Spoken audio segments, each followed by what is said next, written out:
चलित चैत्र मास शुक्ल पक्ष नवमी 17 तारिख बुधवार ठारू पल्ला तोटापड़ा महावीर मंदिर रे महावीर देवक प्रथम वार्षिक यज्ञ उत्सव अनुष्ठित होइथिला। एही उत्सव 20 तारिख संध्यारे पूर्ण आहुति करा जाई श्रद्धालु प्रसाद सेवनर व्यवस्था करा जाइथिला। गत 17 तारिख बुधवार दिन अंकुरारोपण विधि अनुष्ठित हेबा सहित 18 तारिख गुरुवार दिन मंडलाधिवेश जलयात्रा शिला पूजा अग्नि स्थापन आदि कार्य समापन होइथिला। 19 तारिख शुक्रवार दिन सूर्य पूजा गो पूजा खाला पूजा और आहुति प्रदान करा जाइथिला।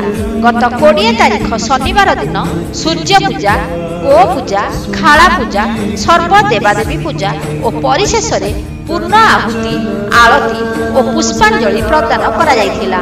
संध्यारे प्रसाद सेवन सहित चलित वर्षर प्रथम वार्षिक यज्ञ अनुष्ठित होइथिला। सूचना थाउ कि एही बड़ी यज्ञ उत्सव प्रति वर्ष महावीर मंदिर पल्ला तोटापड़ा क्रियानुष्ठानर कर्मकर्ता पालन करिवे। पल्लारू आंदोलन ओडिशा ब्यूरो रिपोर्ट।